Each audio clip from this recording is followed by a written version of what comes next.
Welcome to the Legal Growth Table.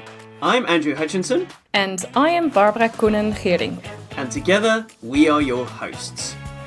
Every 2 weeks, we sit down with the people who are actually doing the work of growing law firms from the inside. The ones who know where the real conversations happen, and more importantly, where they don't. Because everyone in this industry talks about growth.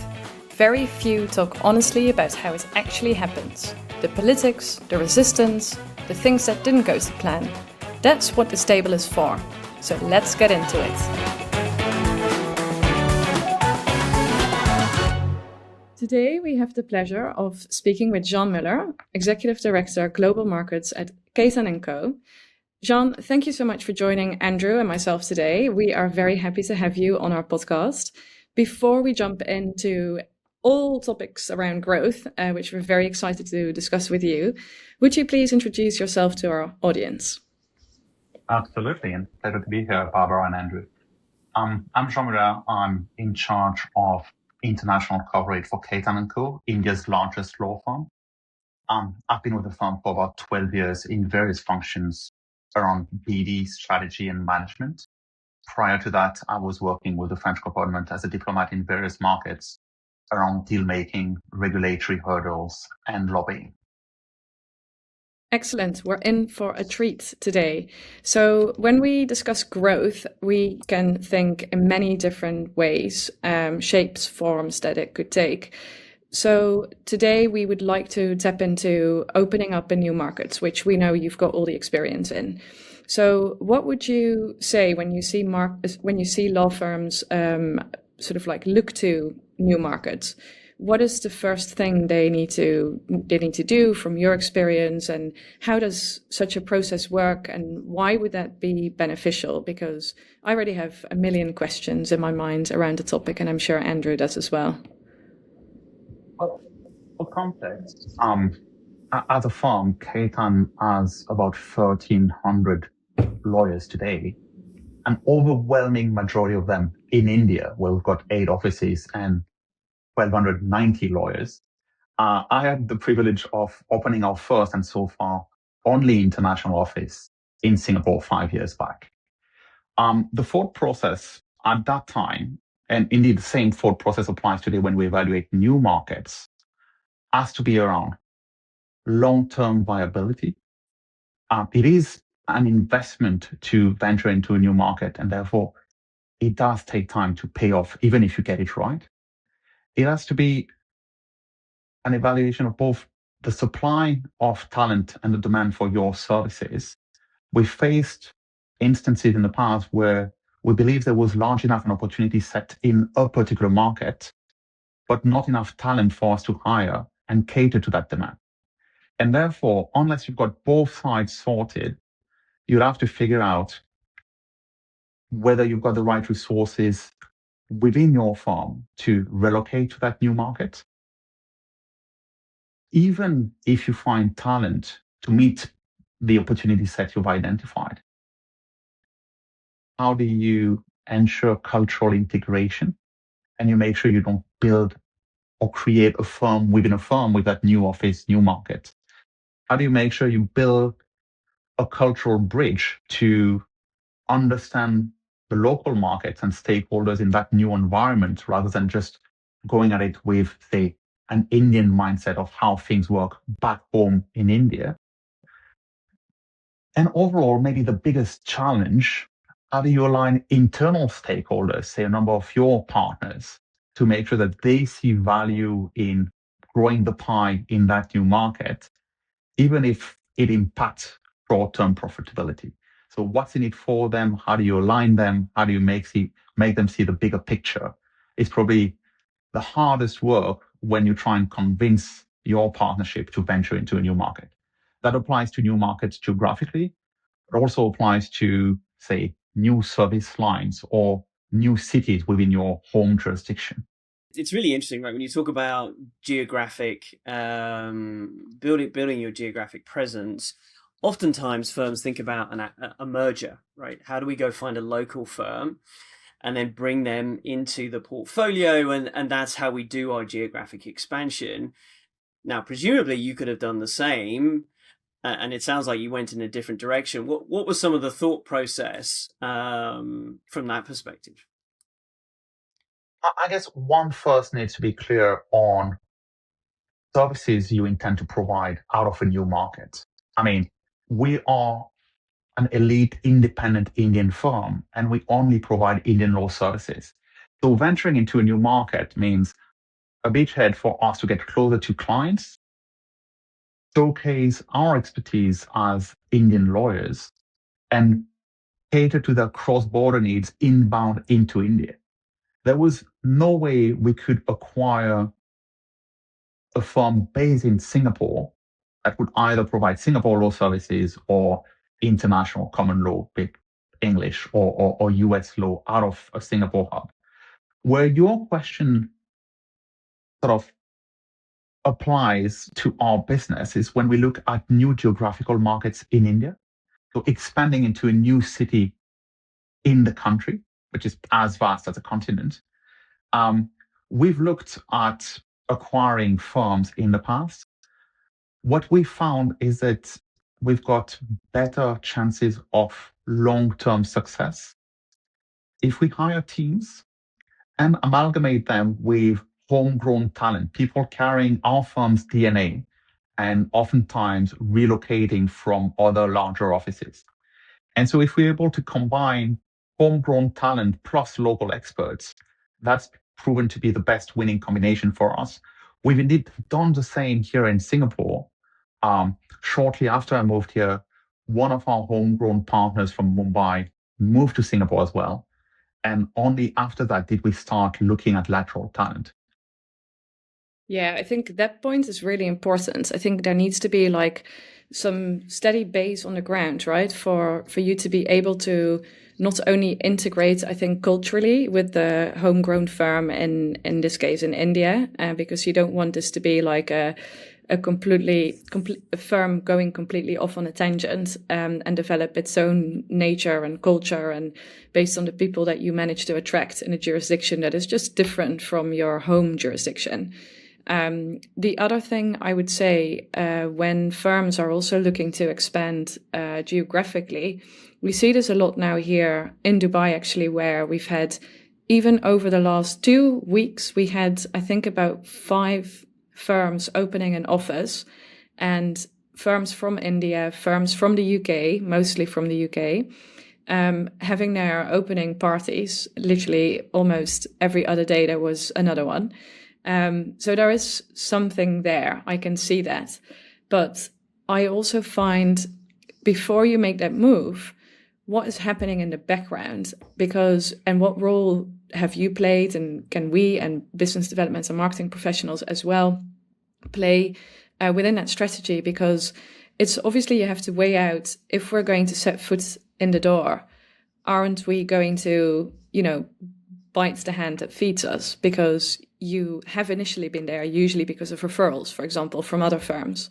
And then you see that is going to increase. And then, maybe there is an opportunity now for us to be there, because then we can take the work directly. What have you seen? Maybe not only just within your firm, but more generally.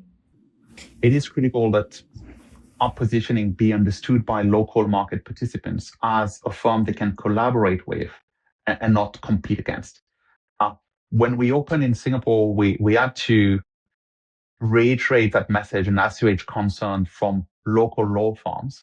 I mean, global firms really saw the point of the value of having experts they would team up with being present on the ground. Singaporean law firms might have been more circumspect to start with, especially on the contentious side. We tend to team up more easily and collaborate on the transactional side. There's always a question of, in the context of, say, an international arbitration, which law firm is going to take the lead and how much space there is to have a roster of multiple counsel involved. We're going through the same process right now as we speak. You alluded to it, Barbara. We are evaluating the opportunity to open another international hub in the UAE. And there again, the construct is we need talents that's conversant with both the local market participants and doing business in India, you need talent that will be seen as strong collaborators by our own partners in India, as well as by law firms we collaborate with on a daily basis in the UAE. In terms of background work, where the BD team plays a critical role when we evaluate that opportunity set is to map how much incremental business you can generate out of that presence. And you need to go granular. You almost go account by account and say, in the context of the Middle East, this particular institutional client, already existing client of ours, business we have with them, and would a local presence help enhance our chances of getting that work, both in terms of cross-selling, say, additional asset classes to deploy into, but also in terms of getting a higher wallet share of whatever you're currently receiving. Some clients have told us that they're very comfortable working with existing teams at Khaitan onshore in India and don't see much value in the intermediation of an international office. Others have made it clear that either because of top-down mandates, say sovereign funds being governed by what Abu Dhabi Inc. tells them, or the practicality of having local counsel on the ground would be seen as beneficial to the relationship. So Andrew has, he speaks a lot about the use of technology, data, etc. That's really, really his sweet spot, if I may say so, Andrew. But we appreciate that sort of like growth does not only just come from geographical expansion, which maybe historically that was sort of like the first thing you look at. It's like, oh, how can we put another flag in the ground somewhere else? But that's not always the most advantageous route to take. It depends on the nature of your firm, I suppose. There's a lot of other things that come into play. And the reason why I mention data and technology, because we now live in this AI age. And there's obviously that part that is really helpful in understanding how we can grow and doing your analysis and making sure that you've got like proper plans together that support whichever growth you want to achieve is going to look like, and what are the steps that you need to take for that. What are other ways of growth that you've seen has worked really well? Would that be in that sort of like technology and data space at all, or? There's always room to structure and mine data better at law firms. Frankly, it's a fairly simple business that's mostly is run in a fairly archaic way. I guess law firm leaders tend to be conservative and at times a bit short-sighted when it comes to profit generation. The more one invests in data, system, processes, aligned services professionals of top quality, not just to process the data, but to gather insight and guide experts from the leadership, the better. From our standpoint, India is a very high growth market. The dichotomy we always find structurally in the market is the fee paying appetite of domestic clients versus international clients. Structurally, in the Indian market, most profits come from cross-border instructions, whereas volume comes from your regular Indian clients. Yet, the latter, the Indian conglomerates, have more and more sophisticated needs, including global expansion plans and global needs. Yeah. They are the long-term clients we want to bet on to continue sustaining our growth rate.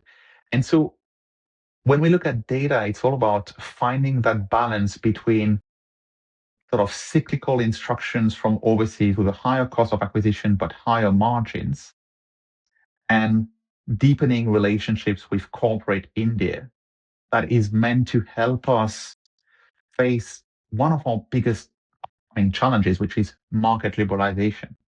If you're in the shoes of any leader of an Indian law firm, you've got the same set of worries that everybody else: tech and AI, leadership transition, talent acquisition and retention.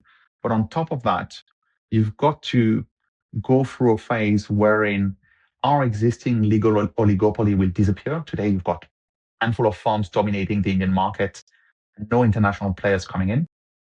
You can't let complacency set in because in the span of our careers, and I don't want to do any crystal ball gazing on when that will be, but in the next few years, global law firms will offer their services on the ground in India. So how do you get ready for that? You make sure you've got the right client mix, and you make sure you deepen client relationships enough to cross-sell and upsell as much as you can. Hence the need for collaboration.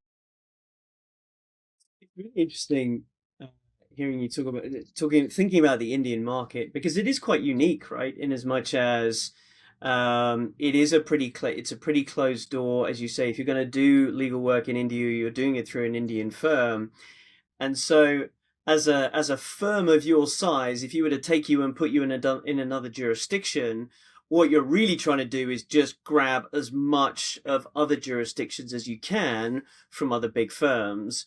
Whereas in your world, actually, you just want to keep bringing as much work back into India as you can, which is it's a very different business model.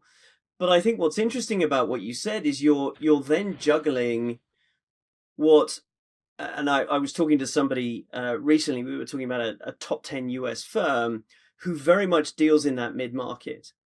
And so we were talking about the fact that they have a team of 30 data scientists crunching the data all of the time, looking at their matters, looking at profitability, looking at, where are we starting to see, pricing decrease and margins decrease, and just constantly using the data to make the decisions because they have to keep growing. But that's their sole business, whereas you're doing some of that and you're also got the premium work kind of all at the same time, which is a sort of fascinating mix, I think. Over time, you'd have more and more specialization, and we will need to only focus on the top of the market where pricing is not a key determinant. A high growth market also comes with high inflation of our cost base. And we can't afford to be a mid-market volume player for much longer. Most of our partners are already operating in the higher end of the Indian market. Over time, it begs the question of how much volume work can we cater to? Are we the best possible service provider for our clients coming to us with mid-market needs? Yeah, and this is what I really like about everything that you've said is I hear a lot of outside in perspectives. Like you say, when we talk about jurisdictional moves, as in geographical moves into a new jurisdiction, you speak with your clients, you try to understand what is it that they want and expect from you. Is it going to make the service go, is it going to go better? Is it going to improve for them if we were to do that? And also, if you look at the data, obviously you look at client data and you try to understand, is this the right move based on the clients that we have? Are we underserving specific areas? And we could do that if we were in another jurisdiction. And I haven't heard that very often, that it's completely client driven. I think most of these decisions, from what I've experienced at least, are also somewhat emotional. Like I've always, my ambition has always been to be in this particular jurisdiction, for example, whether it's like strategically valid, yes or no, but it's a desire, for example. Or it is, we think we see the opportunities because all of a sudden we get so many requests from that particular jurisdiction and we should probably jump on it. But then comes the hard work, actually. But the crunching doesn't always happen. We carry a tremendous legacy as a firm. We've been in business for 115 years. We've got some clients that we've held for now 4 generations, business families in India. And playing that role of trusted advisor is a bit of a two-way street. They come to us for their more sensible matters, but we also seek their views before we venture into anything transformational. We've been conservative through most of the 20th century. We were a regional law firm in India, hailing from Kolkata in the eastern part of the country and slowly expanding into other metros. I think the 21st century has been transformational. over the last 5 years, we would have opened probably 5 offices and revamped and expanded into most locations we are present in.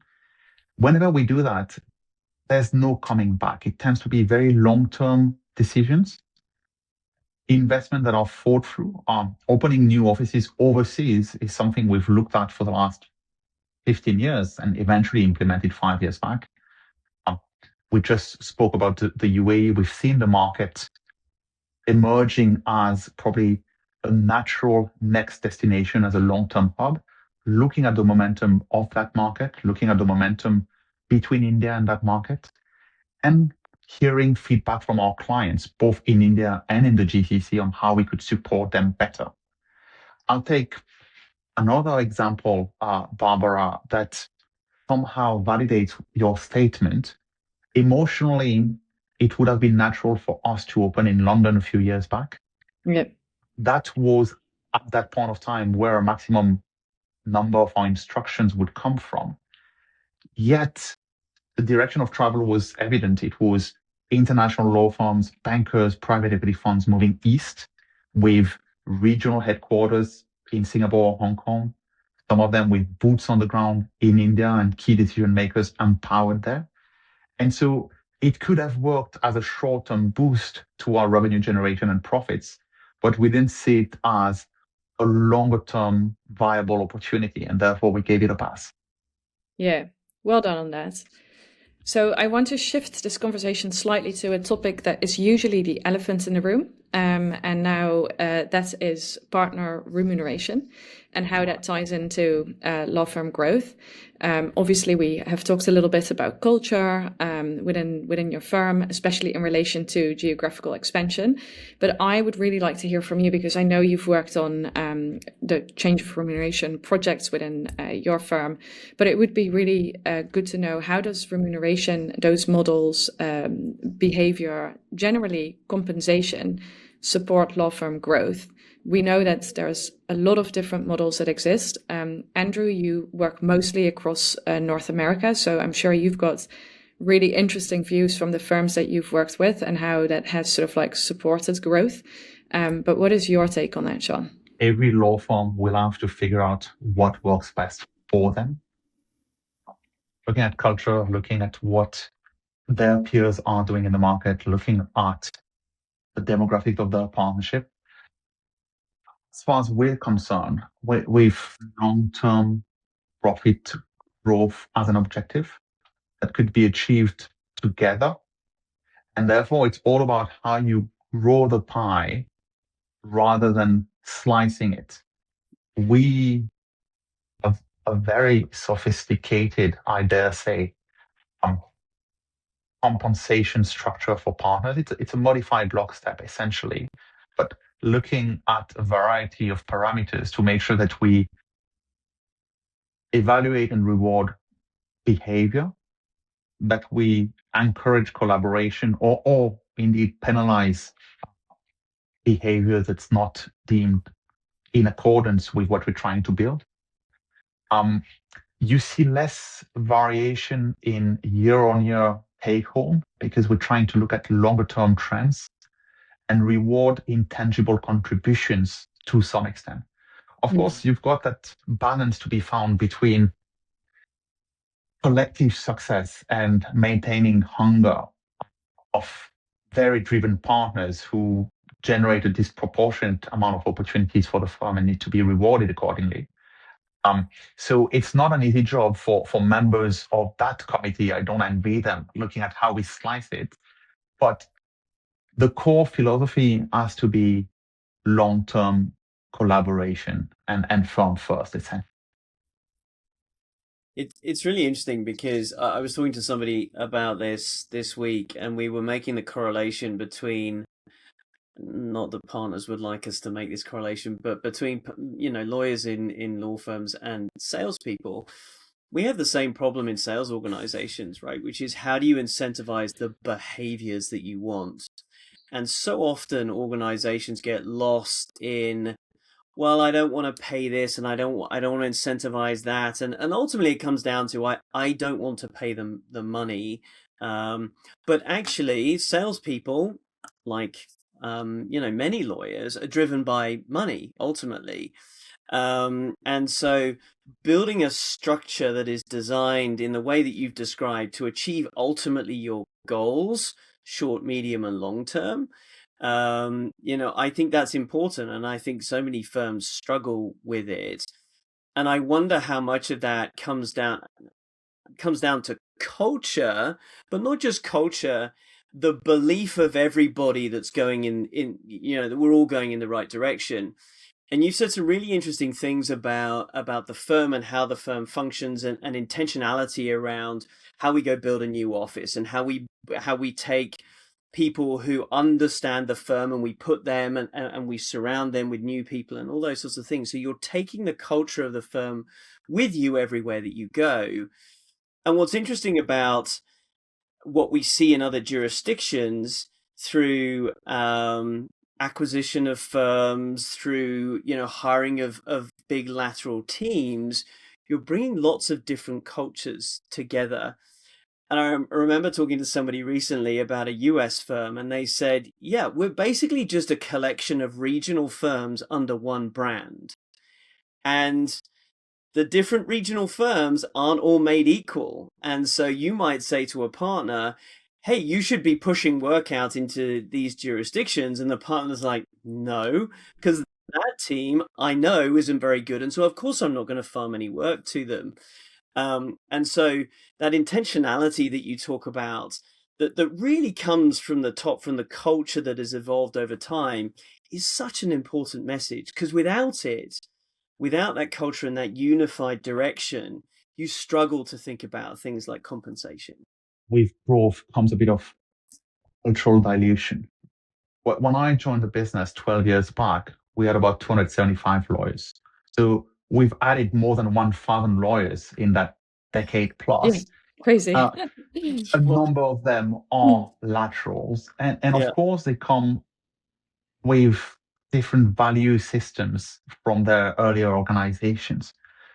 What we've seen, and generalizing a bit here, but what we've seen just looking at our track record with laterals is that it's easier to onboard people coming from firms with similar philosophies, and a bit of a struggle with a few notable exceptions, but a bit of a struggle to successfully onboard star partners from law firms with completely different remuneration philosophies.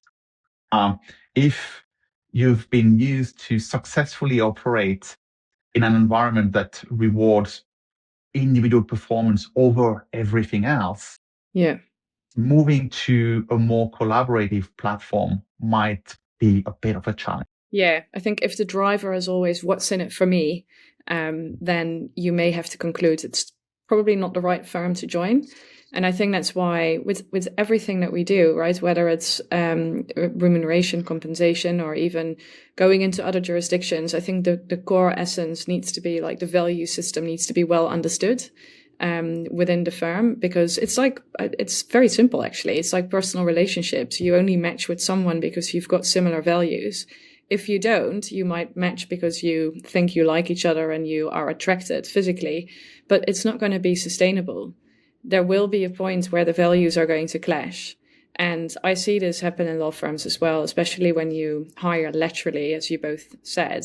It poses a huge risk, actually, for that to happen. We've got a few of our most experienced partners now, off counsel, well into their 70s, struggling to engage with partners maybe at their prime in their 40s, or youngsters eager to join the partnership, but coming from a completely different mindset. And so the more informal exchanges we can build across generations of leaders or future leaders of the firm, the better. In fact, some of our senior-most leaders are now cultural custodians. Their role is really to share stories and make sure that the firm's DNA is passed to the next generations, more than working on legal matters or servicing clients.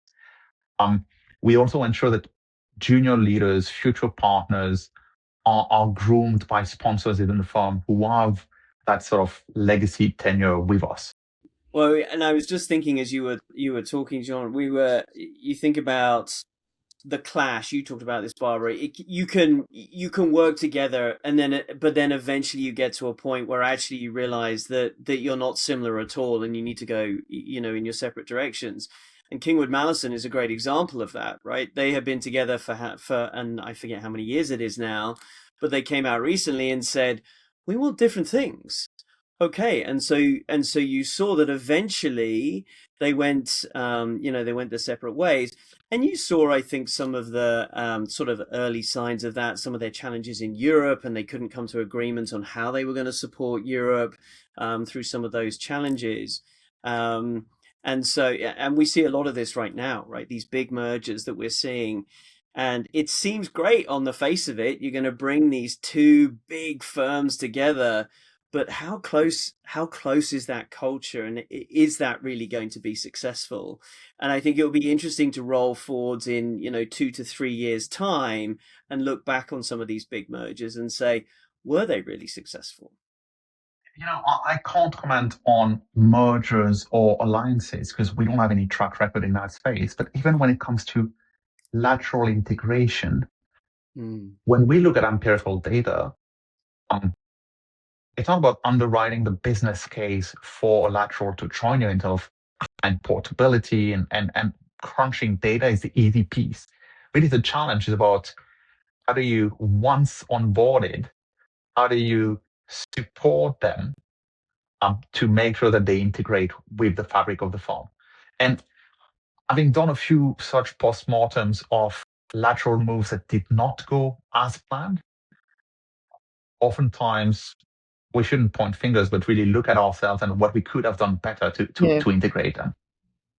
Yeah, I think that's a fair point. I don't think it's always, the data is only a piece of the puzzle, right, to get it right. But culture is everything. That's also where I want to leave this episode, is that I think we came to a conclusion here. The culture of the firm, whether you are expanding geographically, looking to grow in other ways, looking at your data, etc., looking at your remuneration models, hiring laterally, it is all to do with having the right cultural fit as a very starting point, and the rest will then hopefully naturally follow. But thank you very much, Jean, for joining us on the podcast today. We feel very lucky to have you and your wisdom. Andrew, it's always a pleasure, and we'll see you next time. If this conversation resonated with you, share it with someone in your firm who needs to hear it. You can find us on Spotify and YouTube, and follow along on LinkedIn, where we keep the conversation going between episodes. We'll see you in 2 weeks.